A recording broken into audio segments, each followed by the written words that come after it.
오늘은 조금 무겁게 제 이야기를 시작해 보려고 합니다. 사실 저는 고아원에서 자랐습니다. 지금이야 벌써 50대에 접어들었기에 전부 추억이기도 하고 아련한 기억이지만 고아원의 생활은 참으로 어렵고 녹록지 않았습니다. 제 기억으로는 우리 엄마의 손을 잡고 고아원 입구까지 왔던 것 같습니다. 조금만 기다리고 있으면 엄마가 데리러 올게. 그 말을 마지막으로 제게 손을 흔들고 사라졌던 엄마의 뒷모습. 그 뒷모습이 아직도 선명합니다. 고아원 앞에서 하염없이 엄마를 기다리다 결국 날이 어둑해지고 추워져서 고아원으로 제 발로 걸어 들어가게 되었습니다. 제가 지냈던 고아원은 참으로 작은 고아원이었습니다. 시설 자체도 크지 않아서 아주 몇 명의 아이들만 있었습니다. 그 아이들과 함께 한 방에 옹기종기 모여서 지내야만 했어요. 저처럼 엄마의 손에 이끌려온 아이도 있었고 너무 아기 때 와서 아무 기억이 없는 친구들도 있었습니다. 고아원에서 보살핌이라도 잘 받았으면 좋았으련만 고아원 원장님 부부는 참으로 모질고 못된 사람들이었습니다.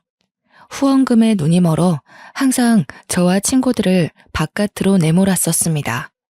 정말 거지나 다름없는 꼴을 하고서 시외버스 터미널에서 구걸을 하기도 했고요.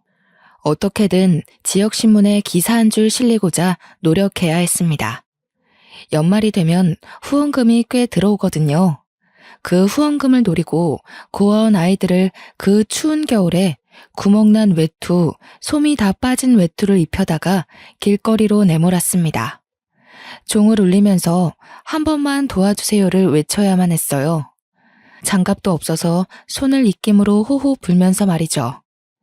연말 수금 기간이 지나면 아이들은 전부 감기에 걸려 고열에 시달리기도 했고 먹은 밥을 토해내기도 했습니다. 하지만 그럴 때마다 더러운 꼴 봤다는 표정으로 저희에게 저리 비키라던 고아원 원장님 부부를 저희는 의지해야만 했습니다. 빨래며 밥이며 전부 그 어린 우리들의 고사리 같은 손으로 해내야만 했습니다. 세탁기를 사용하면 전기세, 물세가 많이 든다는 이유로 한겨울에도 차가운 물에 이불 빨래를 해야만 했죠. 공부도 전혀 시켜주지 않았습니다. 우리는 일찌감치 철이 들었고 어떻게든 살아남고자 하는 마음으로 서로를 돕고 도와 공부를 했습니다.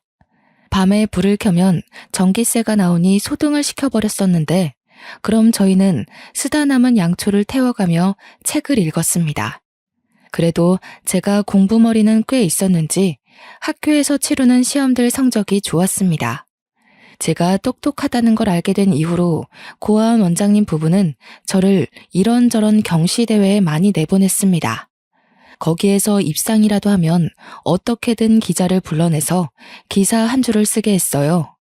고아원에서 엄마 아빠 없이 자란 아이가 스스로 공부해서 좋은 성적을 일궈냈다.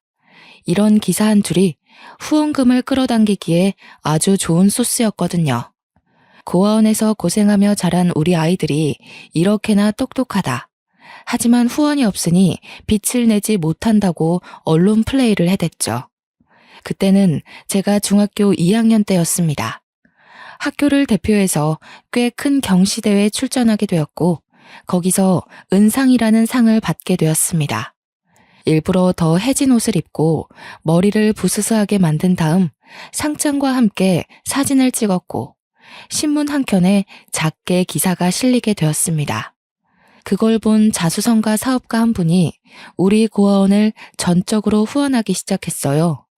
그때 처음으로 원장님 부부에게 칭찬을 받게 되었습니다. 중학교 3학년으로 올라가게 된 겨울, 자수성가한 사업가 아저씨는 고등학생인 아들의 봉사활동 점수를 채우기 위해 고아원에 와서 봉사를 시작하셨습니다. 후원금도 원장님 부부가 배불리 먹을 수 있을 만큼 주셨고 봉사도 매주 끊임없이 오셨습니다. 사업가 아저씨의 아들은 참 멀끔하고 멋있게 생겨서 그 고등학생 오빠가 저의 첫사랑이 되어버렸죠. 봉사를 가장하여 저에게 공부를 가르쳐 주기도 했었습니다. 그렇게 오빠와 친해지자 오빠는 다른 애 몰래 저를 더 챙겨주기 시작했습니다. 늘 구멍난 옷이 부끄러웠는데 제게 옷을 선물해주기도 했고요. 공부하다가 언제든지 힘들면 연락하라며 휴대폰 번호를 쪽지에 써서 저에게 건네주었습니다. 그 쪽지를 정말 보물처럼 생각하고 잘 접어서 제 지갑에 보관해뒀습니다. 그 오빠는 대학생이 되었음에도 여전히 봉사활동을 했고 저는 고등학생이 되어 더욱 열심히 공부를 시작했습니다. 오빠가 다닌다는 명문대학교에 저도 꼭 입학하고 싶었거든요. 하지만 제가 20살이 되자 더 이상 오빠를 볼 수 없게 되었습니다. 오빠는 유학을 가게 되었고 저는 사회에 뚝 떨어지게 되었거든요. 20살이 되면 고아원을 나가야만 했으니까요. 제가 고아원에서 나올 때 어린 동생들이 얼마나 눈에 밟히던지 정말 눈물바람으로 하루를 보냈습니다. 저를 엄마처럼 따르던 아이들을 등지고 나오려고 하니 그냥 고아원에서 무료 봉사를 하며 눌러붙을까 하는 마음까지 들더라고요. 하지만 그럴 순 없었습니다. 제가 자립을 하고 일을 해야지만 동생들에게 옷 한 벌이라도 선물해 줄 수 있었으니까요. 그때부터 저는 안 해본 일이 없을 정도로 노력을 했습니다. 그 오빠가 다니던 명문대학교에 합격은 했지만 등록금을 도저히 마련할 수 없어서 입학을 하지 못했습니다. 학교의 사정을 말하니 학자금 대출에 대한 이야기도 해주었지만 은행에서는 제게 학자금 대출을 해줄 수 없다고 하더군요. 저는 결국 학교에서 많은 배려를 해주어 휴학을 할 수 있게 되었습니다. 자립금으로 받은 200만 원은 큰 돈으로 보였지만 정말 푼돈이더라고요. 월세방 하나 얻을 수 없어서 창문도 없는 월 35만 원짜리 고시원을 얻었습니다. 저는 아르바이트며 공장이며 택배 상하차며 닥치는 대로 일을 했습니다. 그때까지도 지갑에는 보물처럼 오빠의 연락처가 남아 있었어요. 물론 유학을 갔으니 없는 번호라고 생각하고 그저 마음의 위안만 얻으려고 가지고 있었던 거였지만요. 1년쯤 그런 생활을 반복하자 아무리 끈질기게 살아남은 잡초 같은 저라고 하더라도 너무 지치고 힘들더라고요.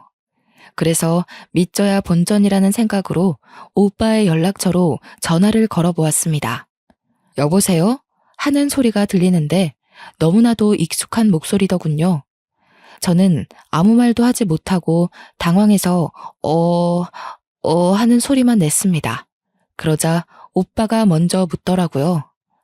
혹시 미나니? 왜 이제서야 연락을 했어? 한국에 오자마자 고아원에 갔더니 너는 이미 사회로 나갔다고 하고 너 연락처도 모른다고 하시고 내가 얼마나 걱정했는데.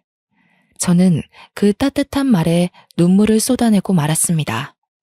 나를 버리고 간 엄마도 단 한 번도 나를 찾지 않았는데 저에게 온정을 베풀어준 사람이 저를 찾기까지 했다고 하니까요. 제가 울음을 터뜨리자 오빠는 당황했고 지금 어디냐고 얼굴 보고 만나서 이야기를 하자고 했습니다. 그래서 저는 오빠와 약속을 잡았고 약속 장소에 나가니 오빠와 아저씨도 나와 계시더라고요. 너무 오랜만에 보는 분들이라 저도 모르게 또 눈물이 왈칵 터져 나왔습니다. 저를 토닥여 주시더니 어찌 살아왔느냐고 물어보시더라고요. 저는 1년 동안 고생한 이야기와 대학 등록금이 없어서 휴학 중이라는 이야기까지 모조리 털어놓았습니다. 그래서 지금 고시원에서 살고 있으면서 택배 알바까지 하고 있다고? 제가 취직할 수 있는 회사가 몇 개 없어서요. 그런데 택배 회사는 돈도 많이 주거든요. 몸은 힘들지만. 그래도 학생이 공부를 해야지. 그렇게 일만 해서는 아무것도 안 돼. 2년까지 휴학할 수 있다고 하길래 내년까지만 더 고생해 보려고요. 등록금을 모아놔야 그래도 졸업까지 어느 정도 버틸 수 있을 것 같아요. 그렇게 힘든 상황에서도 노력해서 우리 아들과 같은 학교에 입학했다는데 내가 어떻게 모른 척 할 수 있겠니? 그럼 이렇게 하자. 등록금을 내가 내줄 테니 다음 학기에는 학교에 다니는 걸로 하자. 저는 정말 새가 되어 날아갈 수 있을 것만큼 기뻤습니다. 아저씨는 아무 조건 없이 제 대학 등록금을 내주시기로 했고 나중에서야 그게 너무 죄송하다는 마음이 들었습니다. 하지만 오빠는 당연히 잘해서 주는 거라며 부담 갖지 말라고 했어요. 모아둔 돈은 학교 근처에 월세를 얻어서 살았으면 한다고 하셨지만 학교 근처에 집값이 꽤 비싸서 그럴 순 없겠더라고요. 저는 아저씨의 도움으로 대학에 등록을 했고 성적이 우수한 학생들에게만 준다는 성적 장학금을 받기 위해 노력했습니다. 물론 4년 내내 장학금을 받을 순 없었지만 그래도 중간에 여러 번 장학금을 받기도 했습니다. 제가 장학금을 받았으니 이번 등록금은 안 주셔도 된다고 말했지만 아저씨께서 비상금으로 가지고 있다가 생활비로 쓰라며 거절하셨어요. 넓은 마음에 또 한 번 감동을 받게 되었죠. 학교를 다니면서 과외 아르바이트 자리를 소개받아서 과외를 하고 장학금은 비상금으로 가지고 있고 대학생활 틈틈이 일일 아르바이트를 뛰기도 했습니다. 누구보다 시간을 쪼개어 쓰면서 바쁘게 살았고 등록금을 지원받은 이후로는 단 한 번의 휴학도 없이 학교를 졸업할 수 있게 되었습니다. 누구보다 치열하게 살았기 때문에 취업 전선에 뛰어드는 건 고민도 되지 않았습니다. 그런데 아저씨께서 제게 제안을 하시더라고요. 아저씨네 회사로 취직을 하는 게 어떻겠느냐 하셨어요. 솔직히 제 성적에 더 좋은 대기업으로 갈 수 있는 길이 열려 있긴 했지만 그동안 받았던 은혜를 보답하고자 하는 마음도 있었기에 좋다고 했습니다.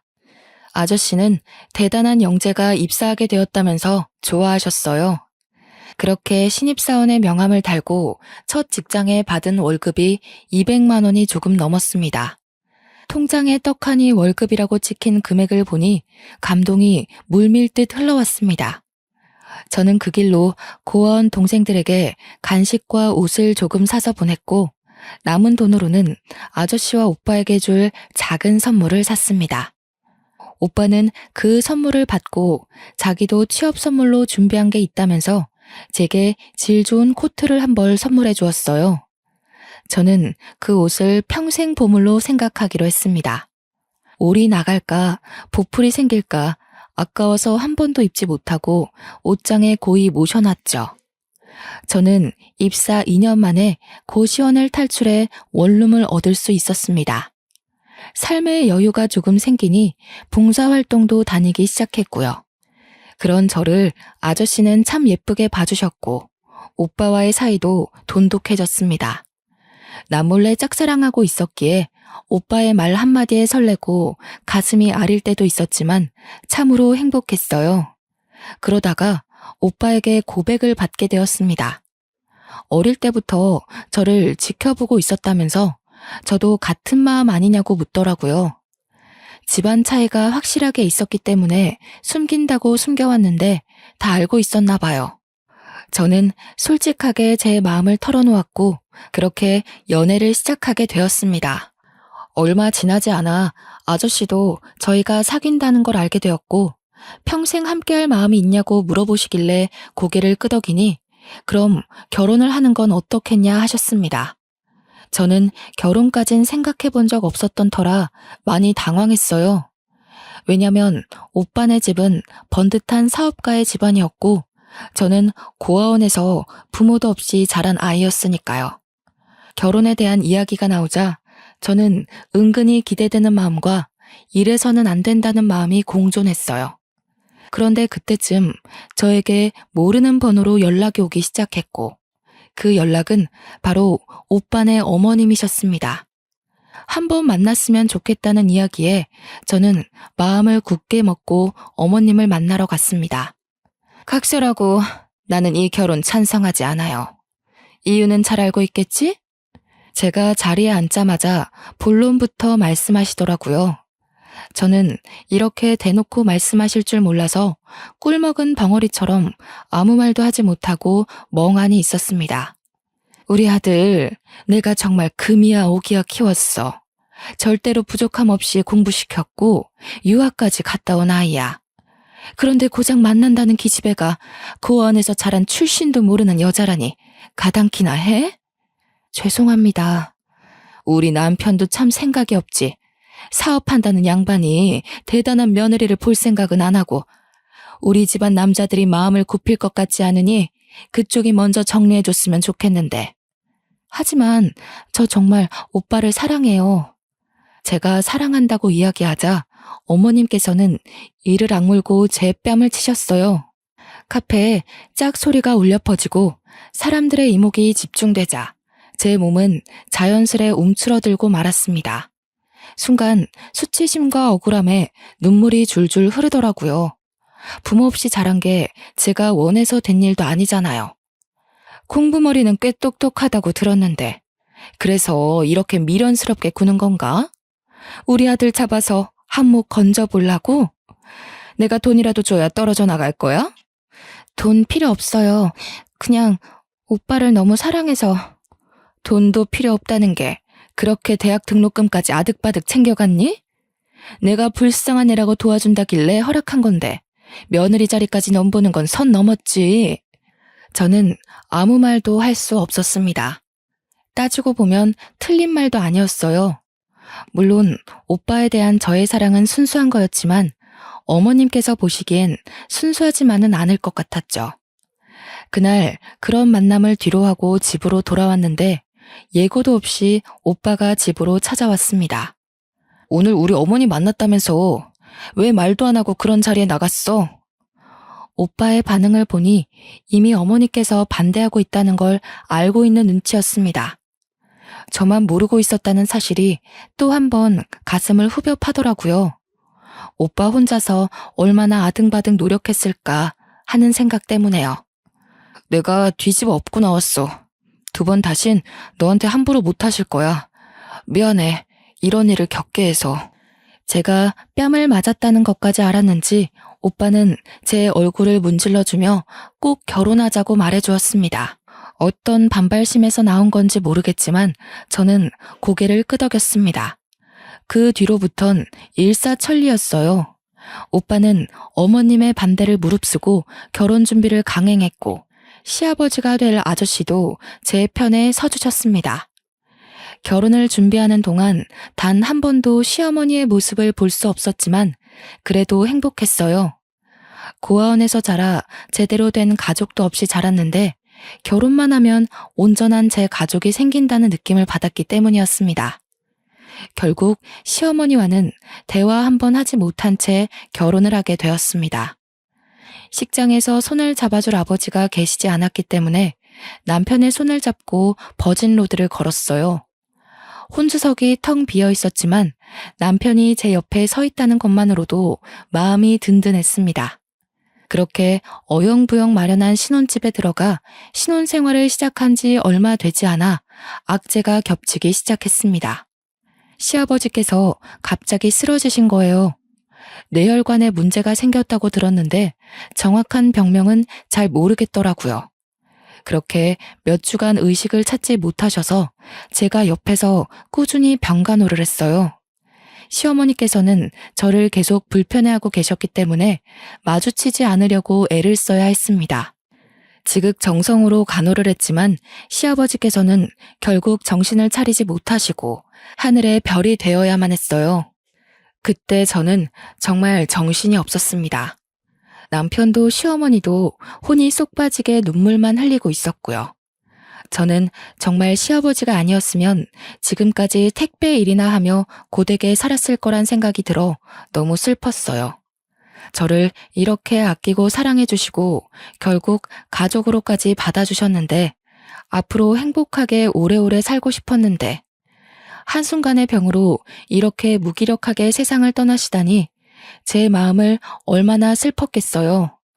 장례를 마치고 슬픔이 채 가시기도 전에 저와 남편은 신혼집을 처분했습니다. 시어머니 혼자서 그 큰 집에서 지내시는 게 너무 외롭고 쓸쓸하실 것 같아서 남편과 시댁으로 들어가기로 결심했어요. 처음에는 불편해하셨던 시어머니께서도 집안에 사람 냄새가 나기 시작하자 오히려 더 좋아하시는 것 같았습니다. 하지만 문제는 여기서부터 시작이었어요. 시아버지께서 돌아가시자 갑자기 회장직이 공석이 되어버린 탓이었죠. 남편은 아직 일을 배우고 있는 단계였고 저 또한 말단 직원이었기에 회장직을 맡을 수 있는 사람이 없었습니다. 이 사회에서는 독촉을 하지 앉을 준비가 된 사람은 없지. 결국 이 사회에서 시어머니를 그 공석에 앉히자는 의견이 나왔고 시어머니께서는 받아들이셨습니다. 하지만 회사 일을 잘 모르시던 어머니께서도 무척 힘들어 하셨습니다. 대신 권력은 생기셨죠.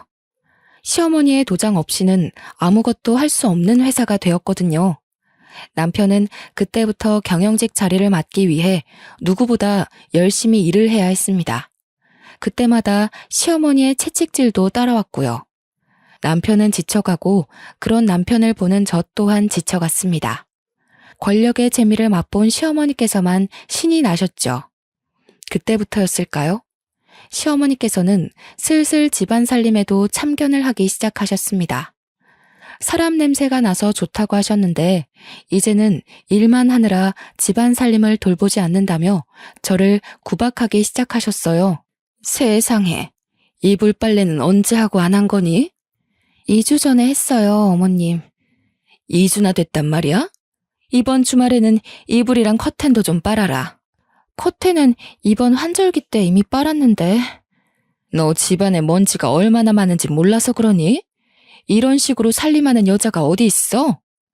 저는 평일에는 회사 일을 하느라 바쁘고 주말에는 집안일을 하느라 바빴습니다. 전혀 쉴 시간이 주어지지 않았어요. 하지만 고아원에서 일했던 경력은 무시 못하더라고요. 아무리 굳은 일이라고 해도 전부 해봤던 터라 척척 해냈습니다. 그러자 이제는 밥상을 가지고 참견하기 시작하셨습니다. 이렇게 풀떼기만 있어서 뭘 먹고 힘을 내서 일을 하겠니? 어머님이 시래기 좋아하시잖아요. 그래서 무쳐본 건데. 시래기를 아무리 좋아해도 삼시세끼 시래기만 먹니? 바깥일 한다고 유세라도 떠는 거야 지금? 시어머니께서 주구장창 일을 관두고 집안 살림에 신경을 쓰라고 요구하셨고 결국 몇 년을 다닌 직장을 결혼 1년도 채 되지 않아 포기하게 되었습니다. 집에서 살림만 하기 시작하자 그때부터는 더욱 잔소리가 심해졌습니다. 너 걸레질 언제 했어? TV장에 먼지 앉은 것 좀 봐라. 집에서 놀고 먹는 주제에 이런 거 하나 똑부러지게 못하니? 저는 매일 책 잡히지 않기 위해서 쓸고 닦고를 반복해야 했어요. 온 집안에서 광이 날 정도로 닦아대니 나중에는 주방 가전 위에 기름때가 앉았다고 혼을 내시더라고요. 저는 매일같이 기름때를 지우고 먼지를 닦아내며 하루를 보내야 했습니다. 하루 이틀은 괜찮았는데 몇 주째 반복이 되니 허리도 아프고 온몸이 쑤시더라고요. 제가 고생하는 걸 아는 남편이 하루는 마사지를 해주겠다고 제 어깨를 주물러주고 있는데 시어머니께서 방문을 벌컥 열고 들어오시더라고요. 지금 뭐더라는 거야? 바깥에서 하루 종일 일하다가 온 남편을 이런 식으로 부려먹어? 내내 집에서 쉬는 주제에? 도끼 눈을 뜨고는 저에게 소리를 지르는 시어머니께 저는 대꾸 한마디를 할 수가 없었습니다. 남편도 너무나도 지친 것이 보였고 저까지 나서서 분란을 만들 필요가 없다고 생각했어요. 남편도 입을 꾹 말고 제 편을 들어주지 않자 시어머니께서는 이때다 싶으셨는지 저를 더욱 구박했습니다. 밥상을 뒤집어 엎는 건 늘상 있는 일이 되었고 어느 날부터 남편은 아침 식사를 하지 않고 출근을 했습니다. 아침에 밥을 먹으면서 이런 꼴을 보자니 체하는 것 같다고 하더라고요. 시어머니께서는 제게 옷 다림질이 마음에 안 든다면서 얼굴에 빨랫감을 던지기도 하셨습니다. 내가 분명 오늘 중요한 회의 있다고 블라우스 다려놓으라고 했는데 그거 하나 제대로 못해서야 원. 저에게 회사에 일이 있으니 얼른 차려입고 나오라는 남편의 말에 아껴두었던 남편이 선물해준 코트를 입고 나가니 시어머니께서 진절머리 난다는 듯 제게 말씀하셨어요. 도대체 이게 언제적 디자인의 코트니? 이래서 고아티는 못 버는 거라던데 정말 쪽팔려서 어디 데리고 다니지도 못하겠다. 내가 돈을 안 주니? 남편이 생활비를 안 줘? 명품까지는 못 사 입더라도 적어도 브랜드 옷은 입어야 할 거 아니야. 이 코트 그이가 사준 거라서요. 아무리 그래도 그렇지. 이런 격식 있는 자리에 와봤어야 알지. 내가 정말 쪽팔려서 너를 며느리라고 소개시켜줄 수 있겠니? 너는 나뿐만 아니라 네 남편, 돌아가신 시아버지 얼굴에도 먹칠하는 거야. 그럴 때마다 저는 남편이 저의 편을 들어주길 원했지만 남편은 너무 지쳐있는 상태였어요. 본인 생활도 너무 벅찬 와중에 이러한 사소한 싸움까지 신경 쓰고 싶지 않았던 거겠죠. 결국 남편은 저를 외면했고 돌려져 버린 고개에 저는 너무나도 속이 상했습니다. 남편과 이야기를 해도 늘 저에게 네가 참아, 네가 참아 하는 말만 반복했고요. 저는 가정이 있음에도 불구하고 꼭 고아원에서 지냈던 그 시절로 돌아간 것만 같은 기분이 들었습니다. 시어머니의 쓸데없는 트집이 반복될수록 남편은 저에게서 점점 멀어졌어요. 회사에서도 시달리는데 집에서까지 시달리고 싶지 않으니 외면하게 되는 거였겠죠. 그런 남편을 이해하려고 하면서도 속상했고 저는 점점 마음의 문이 닫히게 되었습니다. 급하게 남편의 출장이 잡혀 저는 집에서 남편의 짐을 싸게 되었습니다. 집에 얼굴만 쓱 비추고 출장을 떠나야 한다는 말에 서운하기보단 시어머니와 단둘이 지내야 할 3박 4일이 더욱 걱정이었습니다. 그래도 남편이 있을 때는 소리만 지르고 욕은 안 하셨는데 남편이 없으면 정말 어떤 일이 벌어질지 무섭기까지 했어요. 저는 벌벌 떨리는 손을 감추고 남편의 출장기를 배웅했습니다. 그리고 3박 4일 동안 아무 일도 일어나지 않기를 바랐습니다. 하지만 그럴수록 현실은 저를 배신하더라고요. 시어머니께서는 잠깐 이야기 좀 하자며 저를 부르셨어요. 어머님, 무슨 하실 말씀이라도. 내가 여러모로 생각을 해봤다. 아직 너희들 나이가 많지도 않고 아이도 없으니까 말이야. 아이는 가지려고 노력하고 있어요. 그럴 필요 없다. 내가 매정하다 느낄지도 모르겠지만 지금 우리 회사는 안정기에 접어들기 직전이야. 그렇게 회장님 떠나시고 많이 힘들었다는 거 알고 있지? 네, 그이도 갑작스럽게 벌어진 일이라 정말 많이 힘들어했죠. 우리는 단단한 사돈이 필요해. 너처럼 몸뚱아리 하나 있는 며느리가 아니라 뒤를 받쳐줄 든든한 처가가 필요하다고. 그러니 이쯤에서 결혼놀이는 집어치우고 이혼했으면 한다. 이혼이라고요? 절대 안 돼요, 어머님. 저 그이 없으면 못 살아요. 내가 너 이렇게 나올 줄 알았어. 그래서 일부러 우리 아들 출장 간 사이에 이야기한 거야.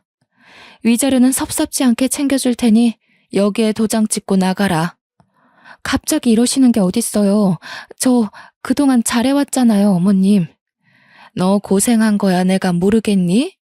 일일이 트집 잡아서 어떻게든 제풀에 지치기를 바랬는데 너는 도통 떠날 생각이 없고 그러니 내가 솔직하게 말하는 수밖에 없지 않겠니? 너는 우리 집안에 도움을 줄 친정이 없잖니. 나는 그런 단단한 사돈이 필요하고 너 생각만 하지 말고 우리 집안과 우리 회사를 생각해보렴. 너의 이기심에 모두를 죽이려고 하지 말고. 제가 이혼하면 다 된다는 말씀이세요? 우리 아들 인기 많았다. 이혼남이라는 타이틀이 따라붙어도 좋다고 할 여자들 많아. 어머님, 위자료로 3억 줄게. 너만 아니면 집안 빵빵한 며느리가 들어왔을 거다. 우리 아들 지금 회사에 제대로 자리 잡고 문제없이 운영해왔을 거야. 저는 결국 제 욕심에 남편을 망하게 할 수 없다는 생각이 자리 잡았어요. 시어머니께서는 도장을 찍은 저를 보고 바로 계좌로 3억을 보내주셨습니다. 마치 미리 준비해뒀던 것처럼 이혼은 쉽사리 이루어졌어요. 저는 남편이 돌아오기 전날까지 몇 가지 없는 짐을 쌌고 시어머니는 그런 저에게 단 한 번의 눈길도 주지 않으셨습니다. 저는 눈물을 뚝뚝 흘리며 캐리어 2개를 끌고 집을 나오게 됐습니다. 남편이 개통해 주었던 휴대폰도 없애버리고 서울에 있다가는 마주칠 것만 같은 기분이 들어서 무작정 버스터미널에서 버스를 타고 시골에 내려왔어요. 어느 동네인지도 모를 곳에서 소 울음소리가 들리는 작은 집 하나를 얻었습니다. 다 쓰러져가는 집이었고 부엌이 바깥으로 연결되어 있어 상당히 불편한 주택이었지만 마음은 편안하더라고요. 혼자 사니까 외롭고 적적하지만 그럼에도 불구하고 자유를 얻은 듯한 기분이었어요. 하지만 스트레스가 많이 쌓여 있었던 터라 속이 미식거리고 몸이 영 좋지 않더라고요. 며칠을 토하고 울기를 반복하다가 생리가 늦어진다는 생각이 들어 읍내에 있는 산부인과에 진료를 받으러 갔습니다. 축하드려요. 임신 5주입니다. 아직 안정기는 아니니까 조심하시고요. 12주에 간단한 검사들 하러 내원하시면 됩니다. 제가 임신한 사실을 시댁에 알려야 하나 고민을 했지만 어차피 짐밖에 되지 않거나 아니면 아이만 빼앗길 것 같다는 두려움에 비밀로 묻어두기로 했습니다. 이혼했으니까 제 호적에 두고 혼자 잘 키우면 되겠지 하는 생각이 들었어요.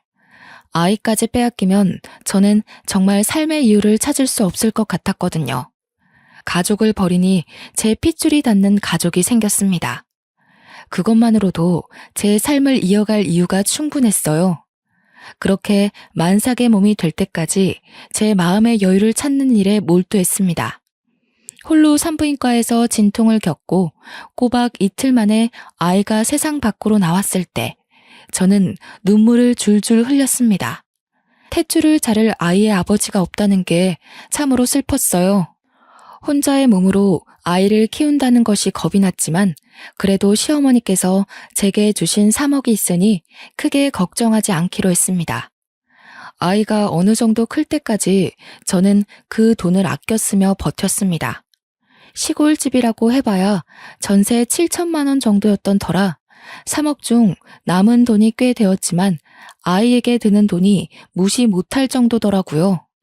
더 이상 돈만 까먹고 지낼 수 없다는 생각에 주변에 소일거리를 찾아서 농사도 도와드리고 했어요. 아이가 5살이 되었을 때 제 수중에 남아있는 돈은 1억 7천 정도였습니다. 저는 더 이상 이 시골에서 아이를 키울 수 없다는 생각이 들어 정들었던 동네를 떠나 서울에서 장사를 시작하기로 마음을 먹었습니다. 남은 돈을 모조리 투자해서 서울의 식당 자리를 찾아 개업을 했어요. 어렸을 때부터 가진 살림에는 도가 텄던지라 식당 운영이 생각만큼 어렵지도 않았습니다. 하지만 서울 집값은 너무 무섭더라고요. 그래서 저는 식당에 딸린 골방에서 아이와 먹고 자고 하면서 식당을 운영했어요. 정말 딱 1년이 넘는 시간 동안 꾸준히 일하고 좋은 재료를 골라 어떻게든 사람들을 사로잡기 위한 노력을 했죠. 그러니 점점 동네에서 동네로 입소문을 타기 시작하더니 맛집으로 소문이 나고 TV 방송국에서도 취재를 나오고 했습니다. 방송이라는 게 위력이 어마어마하더라고요. 한번 잘 되기 시작하니 직원들을 4명이나 더 뽑아야 할 정도로 성화를 이뤘습니다. 가게도 옆 건물에 아주 큰 부지로 이사를 하게 되었어요. 원래 부지를 옮기면 장사가 잘 안 된다고 하던데 저는 그런 징조도 없었습니다. 매일 아침 5시부터 일어나 장사 준비를 하면서도 힘든 거 하나 느낄 시간 없이 바빴어요. 대신 아이를 하루 종일 어린이집에 맡겨야 한다는 게 조금 미안했죠. 돈은 점점 쌓여가고 가게는 점점 번창하고 저는 아이와 함께 살 수 있는 빌라를 전세로 얻을 수 있었습니다. 식당 골방에서만 살아오다가 방이 3개나 있는 빌라 전세를 얻으니 아이도 너무 행복해 하더라고요. 그렇게 돈 버는 재미로 아이와 함께 시간을 보내며 살고 있었는데 문득 제 어릴 때의 기억이 나더라고요. 바빠서 잠시 까먹고 지냈던 고아원의 생활 말이에요. 내가 은혜를 받아온 만큼 저도 남을 도와줘야겠다는 생각이 들었습니다. 시아버지와 남편이 저와 고아원 동생들에게 그랬던 것처럼 저도 남을 위해 봉사하고 나누고 싶어졌어요. 우리 아이가 비록 아빠 없이 자라고 있지만 절대 부족함 느끼지 않게 제가 2배, 3배 채우는 것처럼 남들에게도 그렇게 하고 싶었습니다. 그래서 저는 그때부터 주마다 고아원과 노숙자 센터, 미혼모 센터를 돌면서 봉사활동을 시작했습니다. 요리에는 자신이 있었기 때문에 주로 무료급식 봉사를 했어요. 고아원에 가서는 아이들이 좋아하는 치킨이나 떡볶이를 만들어서 봉사를 했고, 미혼모 센터에서는 미역국을 끓였습니다. 평일 내내 일하고 주말에도 봉사를 하면서 몸은 힘들었지만 마음만큼은 부자가 된 듯 했어요. 틈틈이 큰 금액은 아니지만 무리가 가질 않을 만큼의 기부 활동도 했습니다. 그런 저의 모습을 보며 아이도 봉사활동에 참여를 했어요. 고작 초등학교에 갓 입학한 아이였지만 저와 봉사를 다니며 남을 위하는 행동과 마음가짐을 갖게 되었죠. 저 아이는 참으로 행복했습니다. 그러던 어느 날 제가 서울역에 무료 급식소 봉사를 나간 날이었습니다. 어느 때와 다름없이 줄을 서 있는 노숙자들에게 밥을 퍼서 주고 있었는데 제 앞에 우뚝 서서 시래기 반찬을 더 달라고 말하는 할머니 노숙자의 목소리가 귀에 익더라고요. 고개를 빼꼼 내밀어 얼굴을 확인하니 충격적이게도 저를 내쫓으셨던 전 시어머니였습니다. 어머님? 저를 보고는 벌벌 손을 떨기 시작하는데 제가 너무 놀래서 여기서 뭐 하시냐 물어보니 입을 열지 못하시더라고요. 일단 줄이 밀려있던 터라 자리를 잡고 앉아 계시라고 말한 뒤 다른 봉사자에게 잠시 자리를 비운다고 말하고는 어머님이 앉아 계신 자리로 갔습니다. 제가 오든 말든 상관도 안 하시고 앉아서 밥을 허겁지겁 먹고 계시더라고요. 손톱에는 검은 때가 잔뜩 끼어 있고 언제 씻은 건지 가늠도 되지 않게 냄새까지 고약했습니다.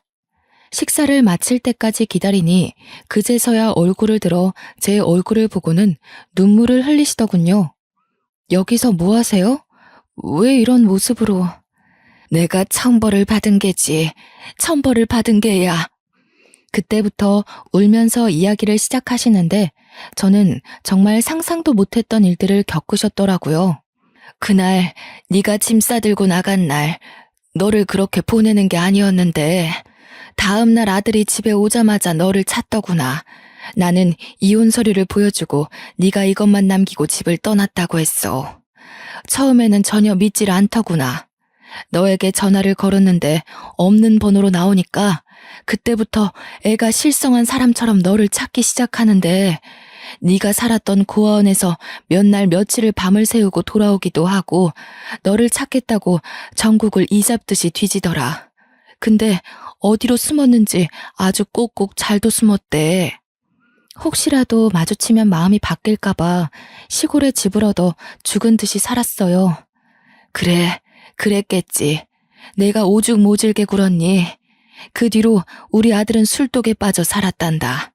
매일 술만 먹고 회사 출근도 안 했지. 그것까진 괜찮았는데 문제는 회사 어음이 터지면서였어. 경영이라고는 하나도 몰랐던 내가 권력만 쥐고 있으니 해결이 되었겠니? 아들은 회사 일에서 완전히 손을 놓았지. 나는 어음을 막으려고 집도 팔고 차도 팔았지. 그런데도 결국 수습이 안 돼서 회사는 넘어가게 되고 나는 빈털터리가 되었단다. 그 와중에 아들은 간에 무리가 와서 병원 신세를 지게 되었고. 그이가 아파요? 수술이 필요한 정도는 아닌데 평생 약은 달고 살아야 한다더라. 그 약값은 감당이 안 되지. 돈은 없지. 결국 얻어놨던 전세까지 모두 처분해서 아들을 요양병원에 밀어넣고 나는 이런 신세가 되었어. 결국 나이 60대 후반에 노숙자의 길을 걷게 된 것이었습니다. 저는 어머님께 이 자리에서 기다리라고 말씀드린 뒤 봉사자들에게 사정을 설명하고 중간에 어머님을 모시고 나왔습니다. 비록 저에게 모질게 굴었던 어머님이지만 차마 잘됐다고 조롱할 수 없겠더라고요. 그대로 목욕탕으로 모시고 가서 묵은 때를 전부 벗겨드렸습니다. 그리고는 우리 집으로 모시고 가서 이부자리를 깔아드렸어요. 학원에 갔다가 집으로 돌아온 우리 딸을 보고서는 어머니께서 까무러칠 듯 놀라셨습니다. 엄마, 누구셔? 인사드려야지. 할머니야. 아이고, 내가 너무 못됐다. 내가 너무 잘못했어. 임신한 줄도 모르고 우리 손녀딸이 있는지도 모르고. 어머님께서는 제게 무릎을 꿇고 손을 싹싹 빌면서 눈물을 흘리셨어요. 아이는 놀라서 할머니 왜 그러냐고 일어나라고 하고 저도 눈물만 하염없이 흘렀죠. 여자 혼자서 아이를 키우며 당했던 조롱이며 고통이 고스란히 떠올랐던 터였습니다. 저는 용서는 쉽게 할 수 없겠다고 했지만서도 어머님이 집에서 편안하게 지내실 수 있도록 도와드렸어요. 다음날 어머님과 아이의 손을 붙잡고 남편이 입원해 있다는 요양병원으로 갔습니다. 병실 문을 열자 창밖만 하염없이 바라보고 있는 남편의 뒷모습이 보이더라고요.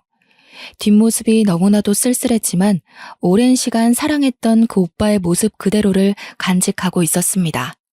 민주야, 저분이 민주 아빠야. 얼른 아빠 하고 달려가 봐. 아빠? 남편은 달려오는 딸아이를 보고 눈이 휘둥그레 커졌습니다. 그리고 저를 한번 보고 딸아이를 한번 보고 그렇게 몇 번을 번갈아 보더니 오열을 하더라고요. 차마 소중한 딸을 끌어안지도 못한 채 허리춤에 매달리는 딸의 머리만 쓰다듬으면서요. 나에게 딸이 있었다니 이 소중한 존재도 모르고 여보, 내가 정말 잘못했어. 그렇게 당신이 힘들 때 나 힘들다고 외면하고 무시했던 게 정말 아직까지 가슴에 응어리로 남아있어. 오직 힘들었으면 그 여리고 착한 당신이 나를 떠났을까 싶어서 다 내 잘못 같았고.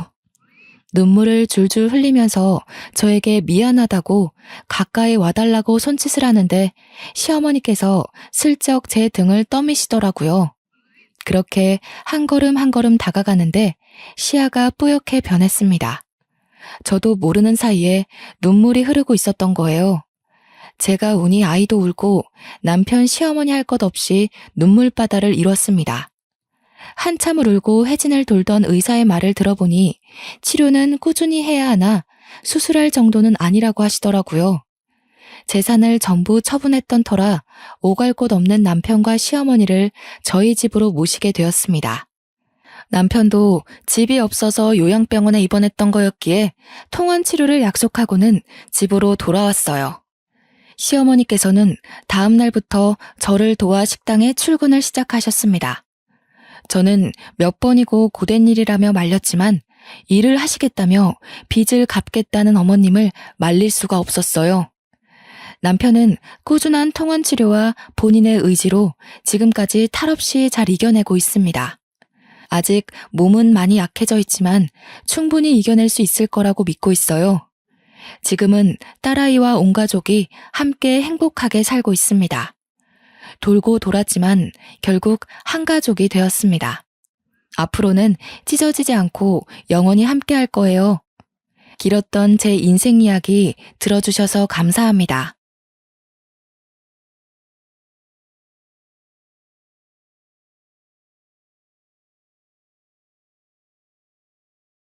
안녕하세요.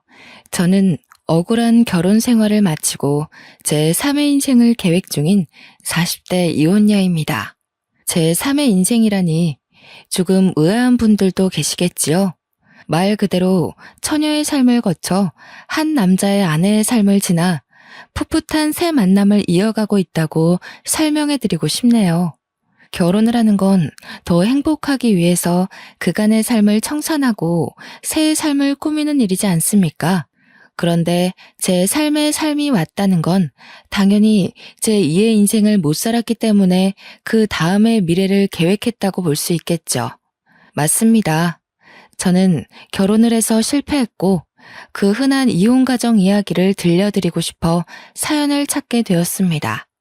그런데요, 제가 이혼을 하게 된 이유마저 과연 흔한 일이었는지 한번 들어봐 주시겠어요? 저는 제가 생각해도 정말 말도 안 되고 바보 같은 일로 이혼을 하게 되었는데요. 남편과 대학 때 실수로 혼전 임신하여 이른 나이에 결혼을 할 수밖에 없었고, 그때는 아이를 낳는 것보다 그 반대를 선택하는 게 더 무서웠던지라 남편과 영혼의 약속을 해버린 겁니다. 저희 부부는 시댁과 친정에게 나란히 버림받았어요. 억지로 만들어진 상견례 자리에 경찰까지 출동할 정도로 대판 싸움이 일어나기도 했어요. 이런 사고는 누가 봐도 남자 쪽 과실이 아닌가요? 대체 이 어린애를 무슨 말로 꼬드겼으면 이런 사고를 친단 말이에요. 우리 딸은 착하게만 자라서 이런 실수 같은 거 할 엄두도 못 내는 애란 말입니다. 여자애가 피임을 제대로 했으면 이 사단이 나지 않았을 거 아닌가요? 착실하게 잘 살고 있는 내 아들 발목 잡은 게 누군데 그쪽이 큰 소리세요? 제 아들 앞길은 어떡할 거예요? 앞으로 장차 크게 될 아이를 그쪽 딸 때문에 망치게 된 거잖아요. 말씀 웃기게 하시네요. 누가 누구 발목을 잡아요? 내 딸내미 발목 잡은 게 그댁 아들인데 출산하면 여자 쪽이 손해가 훨씬 큰데 무슨 말씀이세요? 댁 아들은 싸지르고 떠나면 그만이지만 제 딸은 이미 몸 한 번 망가뜨린 채로 평생을 살아야 되는 거라고요. 이보세요. 말 조심하세요.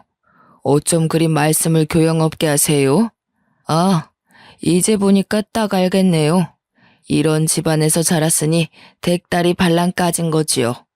상견례 자리에서 서로에 대한 예의는 눈꼽만큼도 없었습니다. 결국 몸싸움까지 나고 남의 장사 시끄럽게 만든 죄로 경찰이 출동했던 거죠. 심지어 저희는 그 자리를 끝까지 지키지 못했어요. 이대로 저희를 떼어놓으려고 선언하는 양가 부모님한테서 도망치고 말았습니다. 그 뒤로 저와 남편은 절대 양가 어른들을 찾지 않았어요. 그렇다고 양가 부모님이 또 저희를 아쉬워한 건 아니었습니다. 저희들에게 이혼할 거 아니면 얼굴 비출 생각하지 말라고 단단히 으름장을 놓는 거 있죠. 어른들은 정말 너무하다 싶을 정도로 저희 둘을 모른 채 했고 죽었는지 살았는지 내다보지도 않을 만큼 내버려 두었어요. 시댁도 친정도 저희의 미래를 반기지 않는지라 결혼식은 당연히 하지 못했습니다. 혼인신고만 하고 살았죠. 또 어른들에게 도움받는 것이 일절 없었기 때문에 신혼집도 어렵게 시작을 할 수밖에 없었어요. 대학가 주변에 원룸을 구해서 결혼 같지도 않은 살림을 하며 지내게 되었답니다. 그럼에도 저희 부부는 굴하지 않고 서로만을 위하며 살았어요. 사랑하는 마음이 서로에게 큰 힘을 줄 수 있다는 걸 느꼈고 그 힘은 어려운 처지에 굴하지 않도록 위대한 에너지를 주었죠. 남편은 아이를 위해서 졸업하자마자 전공 분야를 포기하고 노동일을 선택했습니다. 제가 임산부의 몸으로 뭘 할 수가 없어서 남편 혼자 일하는데 내조조차 제대로 해주지 못했어요. 그래도 남편은 1년 내내 우리 아기가 태어날 때까지 굳은 일 마다하며 열심히 살림 미천을 모았습니다. 퇴근하고 와서 바로 잠들지 않고 번듯한 직장을 갖기 위해 늦게까지 공부하다가 잠들곤 했어요. 오늘 하루는 공부 쉬지 그래. 그렇게 몸 혹사시키다가 큰일 날까봐 무서워. 자기 없으면 내가 이 몸으로 어떻게 혼자 지내겠어. 걱정도 많다. 내가 다른 건 몰라도 체력 하나는 1등이잖아.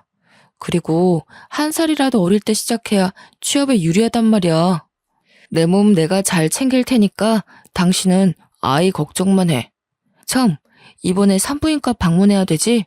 내가 이번 주에 시간 한번 낼 테니까 같이 가자. 그런 곳은 혼자 가는 거 아니야. 제가 봐도 남편은 저와 우리 아이의 미래를 위해 정말 열심히 노력해 주었습니다. 그렇게 남편의 극진한 보필 아래서 저는 무사히 출산을 할 수 있었고 남편의 제안으로 산후조리원에서 몸조리까지 하고 집으로 귀가했답니다. 산후조리원에서 집으로 귀가할 때도 남편이 저를 데리러 오고 싶어 했으나 면접 보러 가야 돼서 저 혼자 택시를 타고 갔는데요. 귀가하는 길이 혼자가 아니라서 쓸쓸하지 않았어요. 오히려 설레더라고요. 제 품 안에 새근새근 잠자는 아기가 있다는 게 믿기지가 않는 거 있죠? 한 번도 겪지 못한 두근거림을 느꼈던 기억이 아직도 여전합니다. 집에 돌아가서도 얼른 아이를 남편 품에 안겨주기 위해서 들뜬 마음으로 남편을 기다렸어요. 남편이 퇴근하고서 집에 헐레벌떡 뛰어들어왔는데요. 그러면서 하는 말이 저희 부부를 2배로 기쁘게 만들었습니다. 저기요, 나 합격했어.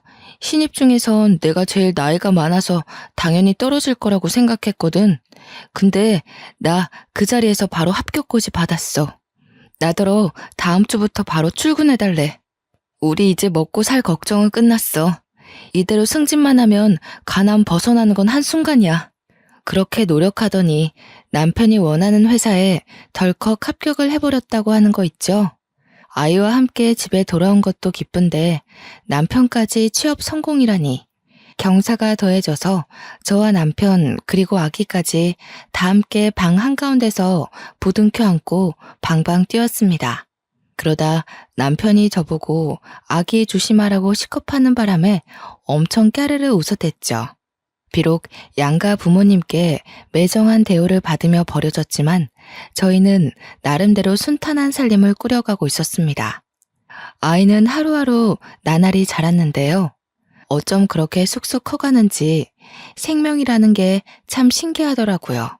남편도 그런 아이를 보면서 더 힘내서 회사를 다녔습니다.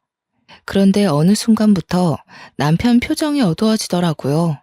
어깨는 갈수록 축 늘어져 갔고 집에 오면 대화하는 시간도 없이 바로 침대에 쓰러졌어요. 노동과 공부를 병행할 때만 해도 이 정도로 힘들어하진 않았는데 역시 직장 일이 많이 힘들구나 싶어 걱정되더군요.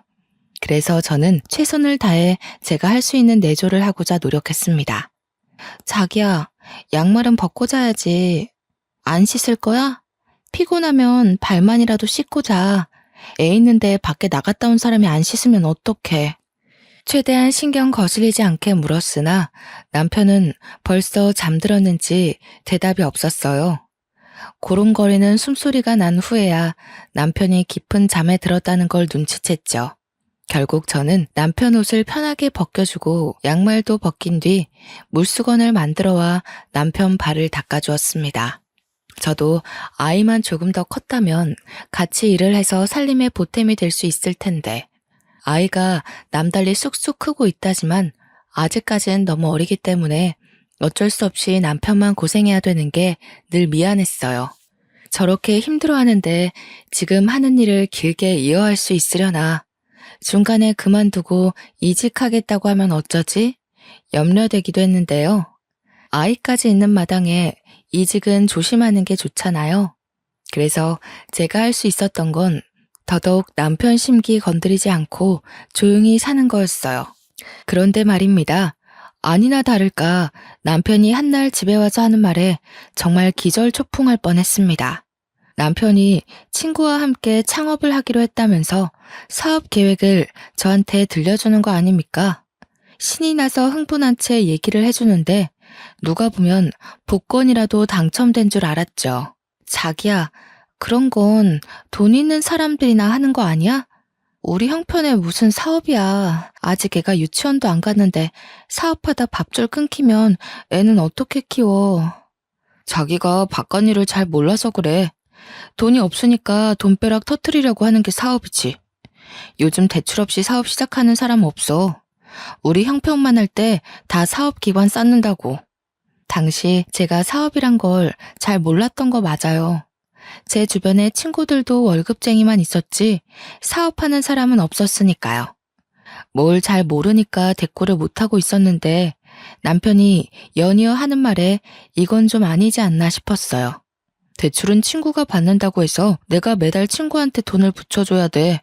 그럼 우리 생활비를 조금 아껴야 될 것 같은데. 괜찮지? 생활비를 줄여야 할 정도야? 앞으로 애한테 들어갈 돈이 한두 푼이 아닌데 대출금으로 얼마나 보내줘야 되는데? 150만 원. 몇 달만 빠삭하게 살면 금방 돈방 속에 앉을 수 있을 거야. 우리 이 월세방 빨리 탈출해야지. 자기 말대로 애는 쑥쑥 크는데 언제까지 이런 집에서 지내려고. 아무리 그래도 그렇지 남편 월급이 300 조금 넘거든요. 그런데 150만 원을 친구한테 줘야 된다니요. 그럼 150만 원으로 저희 세 식구가 생활해야 되는 거나 마찬가지인데 우리 집 생활비랑 관리비 월세까지 빼면 남는 돈이 거의 없는 실정이었습니다. 걱정 마. 안 망해. 친구도 사업하는 형님 조언 얻고 시작하는 거라서 이 계통에서 실패하기 쉽지 않다더라고. 나 믿지? 나 정말 자기랑 우리 아이 잘 키우고 싶어. 그동안 직장 일하면서 다 죽어가던 남편이 다시 활기친 얼굴로 의욕을 보이는데 제가 차마 더는 말릴 수가 없더군요. 게다가 남편은 그동안 저를 거의 없는 사람 취급할 정도로 집에 오면 기절하기 바빴거든요. 아침에도 일어나면 대충 제가 차려주는 밥만 먹고 정신없이 출근 나가기만 했고요. 그런데 친구랑 사업한다고 밝히고 나서부터는 저와 아이한테도 다시 예전만큼의 관심을 보여주는 겁니다. 그렇게 에너지가 생긴 사람한테 감히 그 끈기를 망쳐가면서까지 하지 말라고 제지할 수가 없었다는 거죠. 결국 남편은 며칠 후 하던 일을 그만뒀다면서 친구와 사업체를 차렸고 그 사업을 이유로 술자리도 많아져 야근도 많아져 심지어 외박을 하는 경우까지 생겼습니다. 집에 들어올 때 한 번은 일이 그렇게 바쁘냐고 물어본 적이 있었는데요. 남편 말로는 시작 단계라서 눈코 뜰 새 없이 바쁘다고 하네요. 다시 바빠지니 남편은 또 아이를 안 들여다보는 겁니다. 아이가 유치원 들어가기 전까지 내내 관심이 없었어요. 제가 아이한테 들어가는 돈 때문에 언급을 하면 그때서야 아이가 그만큼 컸다는 걸 알 정도였습니다.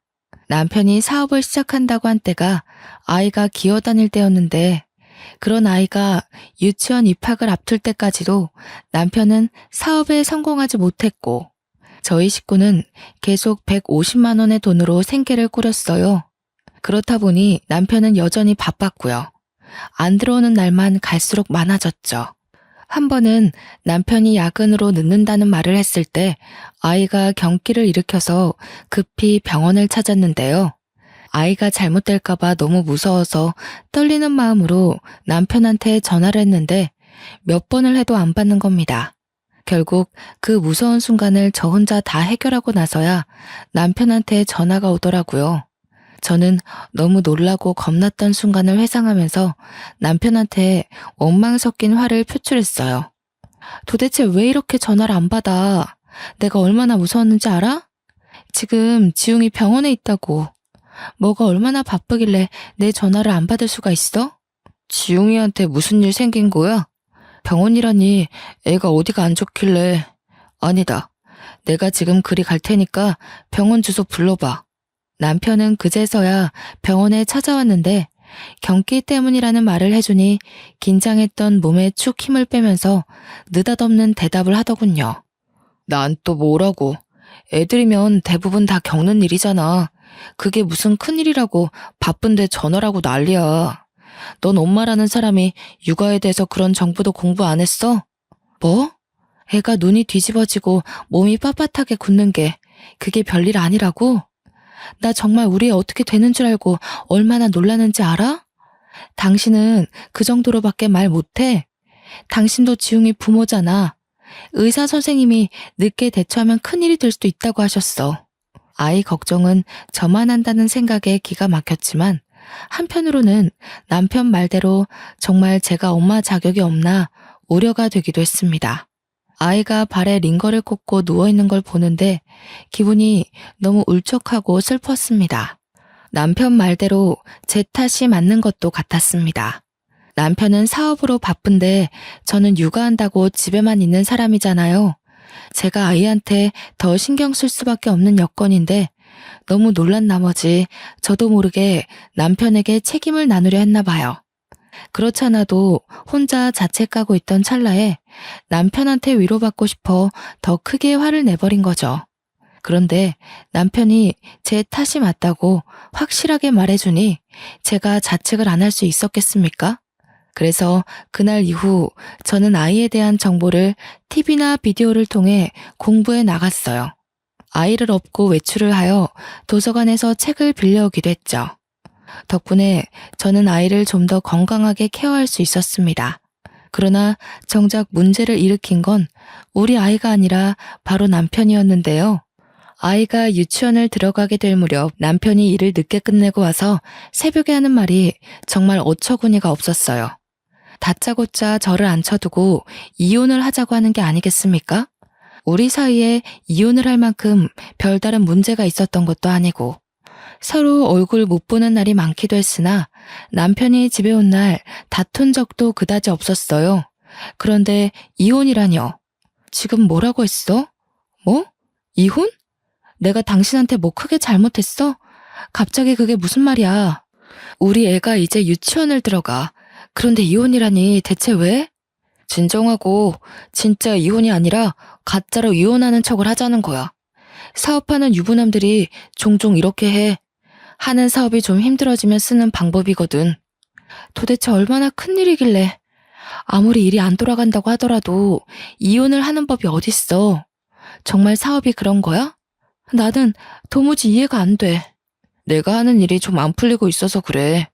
아무래도 정책인 것 같아. 지금 집에서 나가는 세금이라도 줄여야 할 판이라서 급해. 사업 해결되면 다시 재결합하면 되니까 당분간만 이혼하자. 가짜 이혼이라니. 도무지 제 상식선에서는 그런 걸 할 수 있다는 게 이해가 안 되더라고요. 말도 안 되는 제안을 하길래 순간 남편이 의심스럽게까지 하는 겁니다. 밖에서 무슨 딴짓하냐고 물어봤는데 남편이 버럭 화를 내며 안 그래도 사업 때문에 스트레스인데 저까지 피곤하게 하지 말라네요. 그러면서 하는 말이 친구 집이랑 저희 집이 나란히 경매로 넘어갈 수도 있는 사정이라고 애타게 말하더라고요. 저는 그제서야 놀라서 어쩔 수 없이 남편의 말만 믿고 이혼 도장을 찍었습니다. 정말 별일 없는 거지? 이 집에서 나가면 우리 어디 집 구할 데도 없어. 근데 진짜 위장 이혼이라는 게 있는 거야? 우리 식구한테 문제되는 일은 없는 거 맞지? 당연하지. 오로지 돈 때문에 할 수 없이 하는 선택이야. 내가 말했잖아. 당신이랑 우리 지웅이는 내가 죽을 때까지 책임질 거라고. 근데 이거 들키면 우리 법적으로 문제될 수 있으니까 당분간 별거해야 될 것 같아. 별거? 나더러 지웅이랑 둘만 이 집에 있으라고? 그건 좀 무서운데. 들켜서 안 되는 거면 그냥 몰래 조심히 다니면 되지 않을까? 생활비 붙여줄 테니까 몇 달만 견뎌줘. 이왕 일 저지른 거 철저히 해야지. 허술하면 나중에 어디 하나 빈틈이 생겨버린다고. 당신이랑 지훈이한테 경제적인 피해는 없을 거야. 걱정 마. 남편의 설명이 정말 청산유수라서 저는 더 이상 별 말을 덧붙일 수 없었습니다. 그렇게 저는 남편과 말도 안 되는 위장 이혼을 하게 된 겁니다. 별거도 같이 말이죠. 얼떨결에 혼자가 된 저는 남편 없는 빈집에서 두려움을 안고 살게 되었습니다. 남편이 보내주는 돈은 생활비는 100만 원이 다였는데요. 월세를 따로 주지를 않아서 전화를 했더니 전혀 받지를 않더라고요. 할 수 없이 월세 50을 생활비에서 빼고 아이 유치원비도 따로 빼서 생활비는 거의 없이 지냈습니다. 몇 달을 그렇게 지내다 보니 이렇게 살다가는 아이에게 영양적으로 문제가 생길 것 같았어요. 너무 제 생각만 하면서 그저 돈이 아끼고 아끼는 방법만 강구했던 거지요. 때문에 작은 일이라도 해서 돈을 보태기 위해 부업을 알아봤고 대학 때 동아리에서 배운 캐리커처를 연습해 개인 SNS에서 파는 일을 해보았습니다. 당연히 100만 원까지는 벌지 못했으나 40에서 50만 원 정도는 벌었는데 그게 큰 보탬이 되더라고요. 그 정도로만 아이의 옷을 사입히고 먹이는데 양질이 달라지는 거 아니겠습니까? 참 다행이었어요. 저는 나름대로 남편의 부재로 인한 두려움을 차차 극복해 나갔습니다. 다만 남편과 연락만 잘 되어도 더할 나위 없이 마음을 놓을 텐데 연락이 너무 안 되는 게 유일한 문제였습니다. 저희가 별거를 하더라도 남편이 2주에 한 번씩은 몰래 와서 얼굴을 보여줬거든요. 그런데 이번 달은 달월이 지나도록 안 오더라고요. 심지어 생활비도 안 붙여줬어요. 그나마 아끼면서 모아놓은 돈이 있어서 다행인 형편이었습니다. 블로그에 팔고 있는 작품을 어느새 100만 원 언저리 정도로 벌고 있을 때였거든요. 대체 남편 일이 어떻게 되어가고 있는지 알고 싶었지만 연락이 안 되고 남편 동업자라는 사람도 제가 몰라서 어찌 알아볼 수 있는 방도가 전혀 없었어요. 그래서 마냥 이렇게 기다리는 수밖에 없는 실정이었죠. 그렇게 별다른 수를 못 쓰고 막연히 남편만 기다리며 지내고 있을 때에 제게 전화 한 통이 걸려왔는데요. 다름 아닌 남편이 함께 동업을 한다던 동네 형님이었습니다. 제가 더 이상 입 다물고 있으면 재수 씨한테 죄지는 기분이 들어서요. 사실은 저랑 태수 사업한 적 없다는 거 알려드리려고 연락했습니다. 제가 태수 있는 주소를 드릴 테니 한번 찾아가 보세요. 제가 이날 들은 소식이 얼마나 엄청난 일이었는지 한참을 실감하지 못했습니다. 어안이 벙벙했죠. 아니, 이게 무슨 말일까요? 사업을 한 적이 없다뇨. 제 남편은 사업한다고 직장 일을 그만둔 지가 오래지 않습니까? 동업자인 줄로만 알았던 남편의 아는 형님은 끝까지 송구스런 말투로 사과만 하다가 전화를 끊었습니다. 그러고 바로 문자 하나가 도착하더군요. 제가 전혀 모르는 주소지였습니다. 이분 말이 다 사실이라면 남편이 여태 저한테 거짓말을 했다는 것밖에 안 되는데 왜일까요? 영 가늠도 안 되고 혼란스럽기만 했습니다. 일단은 남편이 있다는 이 주소로 찾아가 봐야 답이 나올 것 같았어요. 그래서 그 야밤에 아이까지 데리고서 밖을 나섰죠. 이 주소대로 택시 기사님에게 말해서 도착한 곳은 다름 아닌 사람 사는 오피스텔이었습니다. 이런 곳에서 사무실을 차리고 일을 한다는 말도 많이 들었기 때문에 초인종을 누를 때만 해도 이곳이 그저 오피스 사무실이라고 굳게 믿고 있었죠. 그러나 문을 열어준 남편과 남편이 안고 있는 웬 남자아이를 보곤 제 신뢰가 한순간에 바닥을 치고 말았습니다. 저는 너무 놀라서 아무 말도 못하고 멍청하게 남편과 그 아이를 번갈아 보기만 했어요. 남편도 저를 보고 상당히 깜짝 놀라더라고요. 당신이 여길 어떻게, 누가 알려줬어? 이 먼 길을 지웅이까지 데리고 온 거야? 찬우야, 잠깐만 엄마한테 가 있어. 남편이 찬우라고 부르며 내려놓은 아이는 남편에게 아빠라고 부르고 있었습니다. 우리 아이와 나이가 비슷한 또래거나 1살 정도 어려 보였어요. 그렇다는 말은 남편이 제가 임신 중일 때 이미 바람이 났다는 거잖아요. 도무지 정리가 안 되는 수많은 상황이 쓰나미처럼 들이닥쳐 머리가 어지러웠습니다. 이게 다 뭔가 싶었어요. 너무 충격이라 상황을 아예 모르고 싶을 정도였죠. 그러나 저는 이미 남편이 저지른 짓을 알 수밖에 없었고 남편이 저와 제 아들에게 무슨 잘못을 저질렀는지 눈치채버리고 말았네요. 한 가지 딱 명확한 사실이 있잖아요. 제 남편이 불륜을 저질렀다는 거. 당신 사업한다고 거짓말하고 두 집 살림하고 있었어? 나보고 가짜 이혼하자고 설득하더니 위장이 아니라 진짜 이혼을 요구했던 거였어? 날 속인 거야? 우리 지웅이까지 속이면서 밖에서 이딴 짓 하고 있었던 거야? 남편은 대답을 미루고 잠시 저를 밀어내며 밖으로 나와서는 현관문을 닫았습니다. 저희는 그 앞에서 이웃집 다 들릴 만큼 시끄럽게 다투게 되었어요. 그래, 우리 이혼한 거 맞아. 그래서 뭐? 너도 동의하고 도장 찍었잖아. 대체 여기가 어디라고 애까지 끌고 찾아와? 도대체 어떻게 알아낸 거야? 누가 알려줬어? 당신이 나 어르고 달래서 위장 이혼으로 유도한 게 합의 이혼이라고?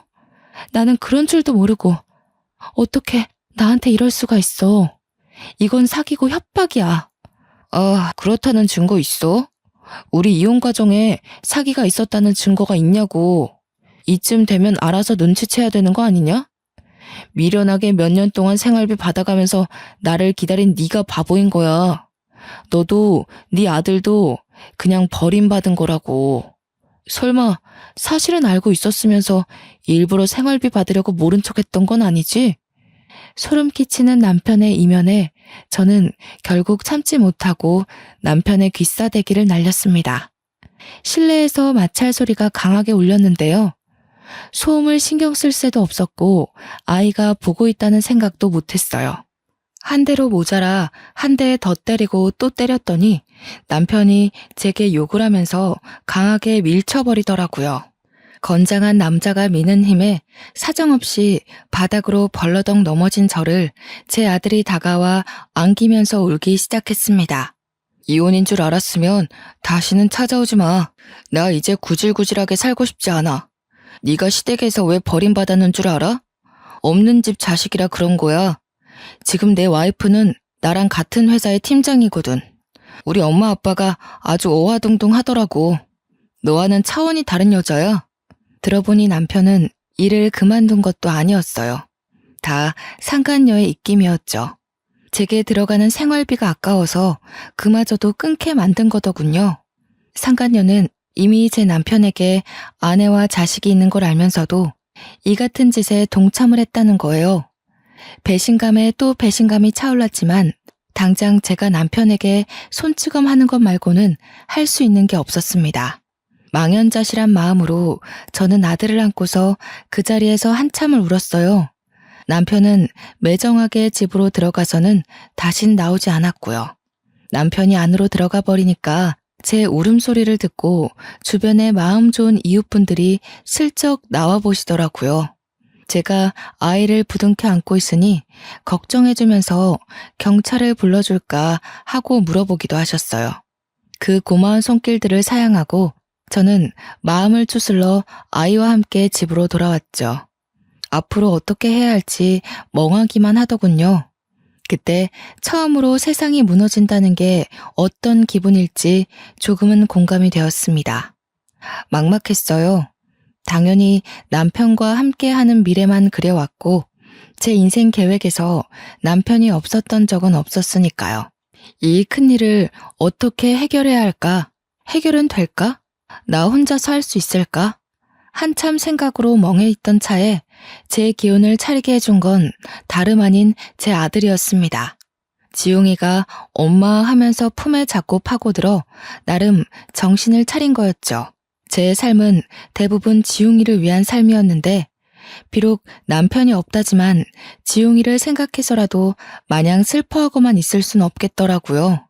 저 혼자였다면 아마 이렇게 금방 마음을 다잡을 수는 없었을 겁니다. 일이 이렇게 돼버린 거, 남편이 다시 돌아오지 않는다는 걸 빨리 받아들이고 나니 저는 어떻게든 남편의 불륜 가정을 뒤집어버리고 싶은 도끼가 생기더군요. 우선은 남편과의 지난 날을 자꾸만 상기시켜주는 이 집에 있는 게 싫었습니다. 짐을 챙기고 집을 나오면서 많은 생각을 했어요. 아무래도 아들이 입는 입장이라 여자인 제가 혼자서 어줍잖은 복수를 하는 건 저한테 불리하기만 할 것 같았는데요. 그러다 보니 문득 떠오른 사실이 하나 있더군요. 친정 쪽에 외삼촌 딸이 어린 나이에 사법고시 패스한 법조인이라는 것 말이죠. 제가 결혼하기 전에 집안에서 한바탕 축제를 한 적이 있었어요. 제가 남편과 결혼하고 살면서 친정의 버림을 받았었기 때문에 연락 한 통 해본 적 없었거든요.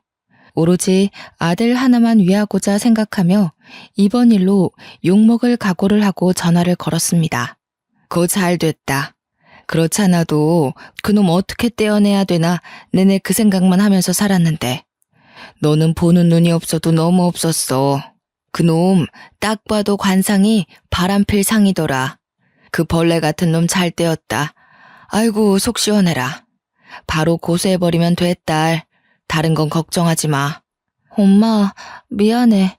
이렇게 사는 꼴 보여주려고 그동안 연락 안 했던 건 아니었는데 내가 잘못 판단했어. 엄마 아빠 말이 맞았어. 그리고 나한테 5살 아들이 하나 있거든. 아들은 아직 아빠한테 무슨 일이 일어났는지 몰라. 다 내 탓이지 뭐. 네가 미안할 게 뭐가 있어? 다 그 막대 먹은 집안의 아들놈 때문이지. 아이고, 나한테 손주가 있었구나. 애 얼른 데리고 와라. 그쪽 집안에 내 새끼 내줄 생각 추호도 없으니까. 당연히 화낼 줄 알았던 친정 부모는 저의 이혼을 기다렸던 사람처럼 가슴을 쓸어내리셨어요. 제가 이미 결혼을 해버린 건 어쩔 수 없다고 생각하셨고 이혼녀 꼬리표를 달게 되더라도 이혼을 바라셨던 거죠. 이래서 어른이 하는 말 들으면 자다가도 떡이 생긴다는데 그냥 전해지는 속담이 아니었네요. 남편이 그렇게 떵떵거리면서 시댁이 저를 뭣도 없는 거지로 본다고 했던 것처럼 저희 친정도 사위를 능력 없는 빈털터리에 카사노바로 봤던 것입니다. 이런 사실도 모르고 남편이 의기양양했다고 생각하니 우습더군요. 보나마나 남편과 상간녀 또한 제 꼴이 날 거라고 확신합니다. 한 번 바람핀 놈은 두 번, 세 번 같은 일로 같은 결과를 낳을 테니까요. 친정 부모님의 부름에 저는 마음 놓고 아들과 함께 친정에 찾아갔습니다. 친정 부모님은 그날 제 아들을 처음 만났는데요. 엄마랑 아빠가 손주를 이렇게 좋아하는지 몰랐어요. 지용이를 얼마나 예뻐하던지 남편은 하나도 안 닮고 저를 쏙 빼닮았다며 더 좋아했죠. 그리고 다음날 바로 친정 부모님이 외삼촌 딸을 만날 수 있도록 자리를 마련해 주었습니다. 저는 시간 내어 외삼촌 집을 찾아갔고 저녁 한 끼를 같이 먹으며 제 사정을 모두 설명했죠. 아무리 식구라고 하더라도 제 개인적인 일이라서 당연히 변호사 선임 비용을 마련해 놨는데요. 그런데 이게 웬일입니까? 놀랍게도 외삼촌 딸이 상대 로펌 기업의 부서 팀장으로 있는 사람과 결혼한 사이라고 하네요. 비용은 당연히 받을 생각 없다면서 더 유능한 변호사인 자기 남편을 소개해 줄 테니 위자료를 있는 대로 뽕 뽑아 먹게 해주겠다고 하는 거 아니겠어요? 전문가 말씀이라서 그런지 굉장히 믿음직스럽고 힘이 되더라고요.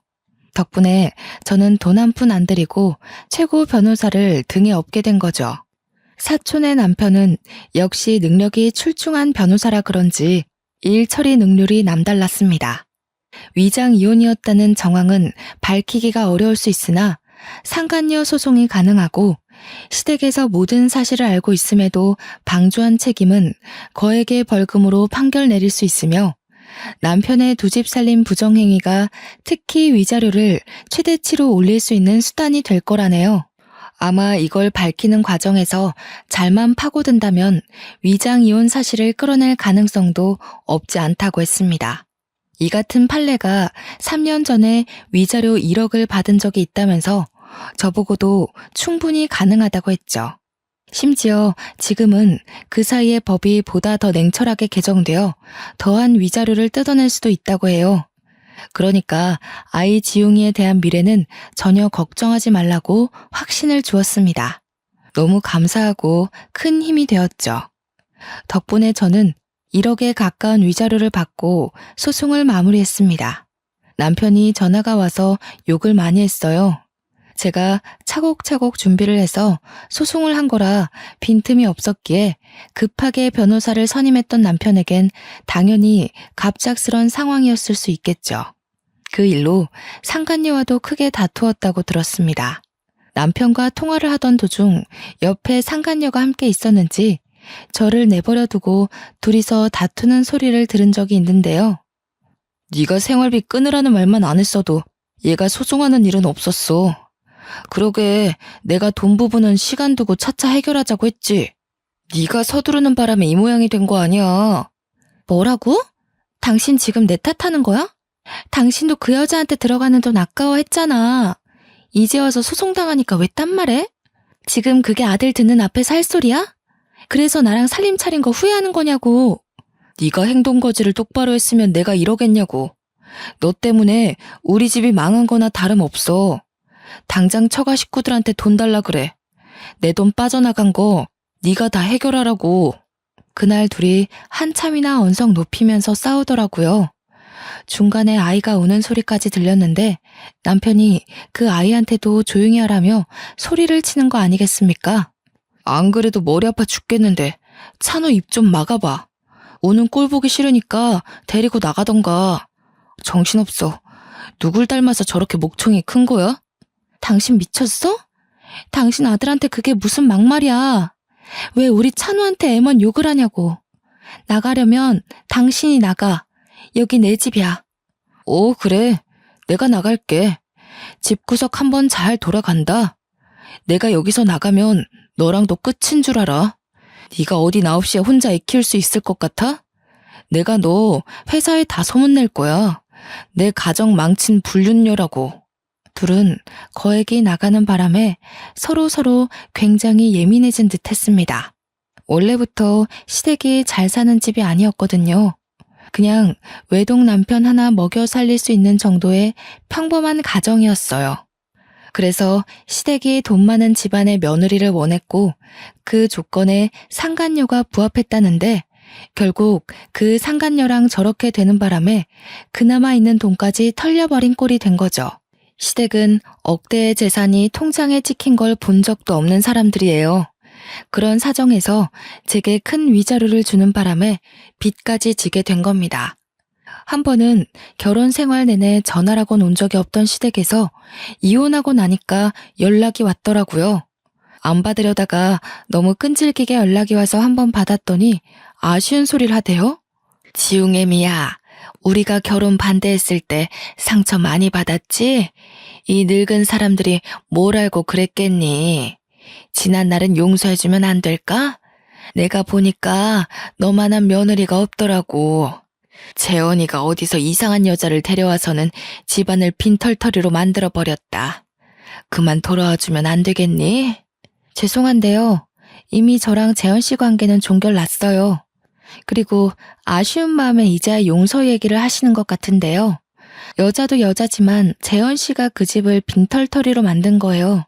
남 탓 좀 그만하시고 남으로부터 형편 피하려는 생각도 제발 좀 작작하세요. 네가 화났다는 거 충분히 이해한다. 우리가 다 잘못했어. 우리 재원이랑 다시 재결합만 해주면 내가 무슨 수를 써서라도 너희들 잘 먹고 잘 살도록 도와주마. 내가 너 말고 무슨 며느리를 드리겠니?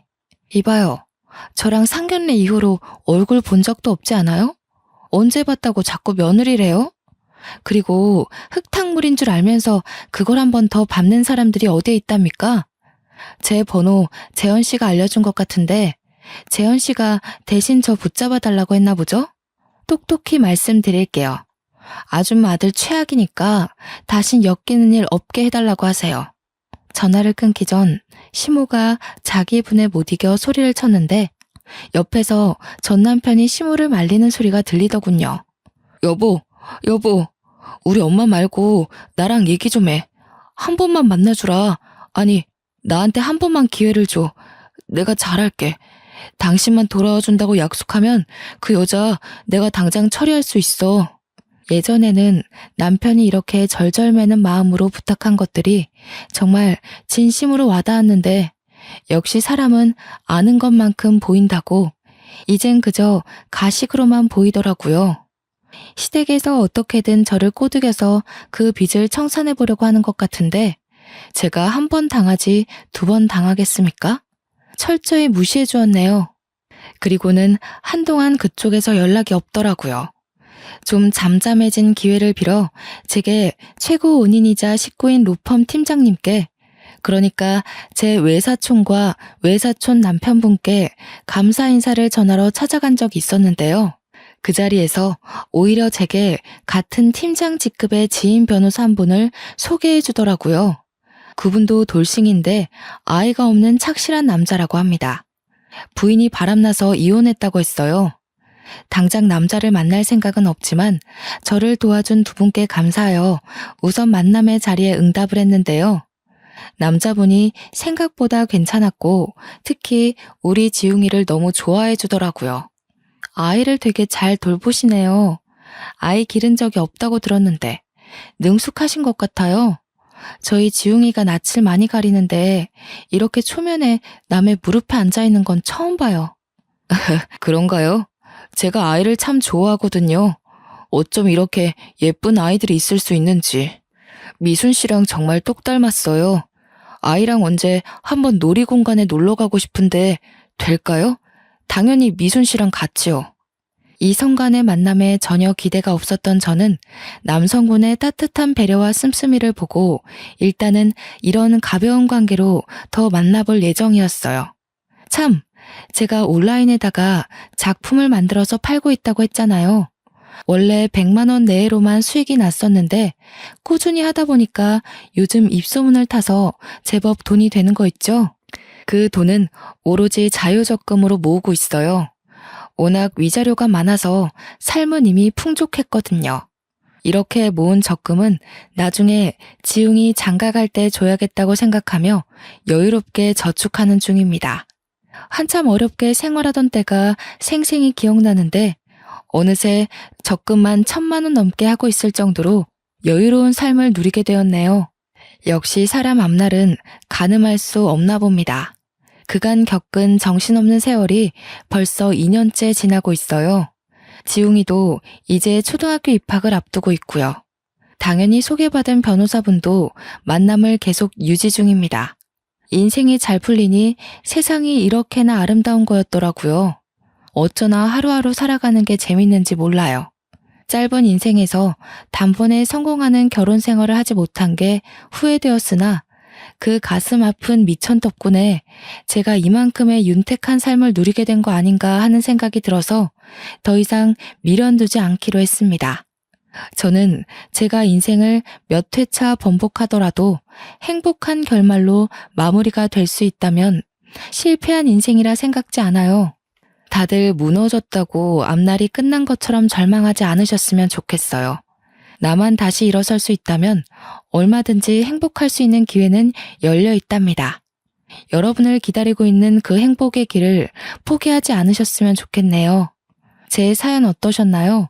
저는 이 글을 쓰면서 너무도 후련했고 어지럽던 잔여물도 다 정리가 된 기분이에요. 들어주시는 분들이 계셔서 더 속 시원하게 내려놓고 가요. 다들 짧은 인생을 고통의 시간으로만 보내질 않길 바랍니다. 모두들 행복하세요. 읽어주셔서 감사합니다.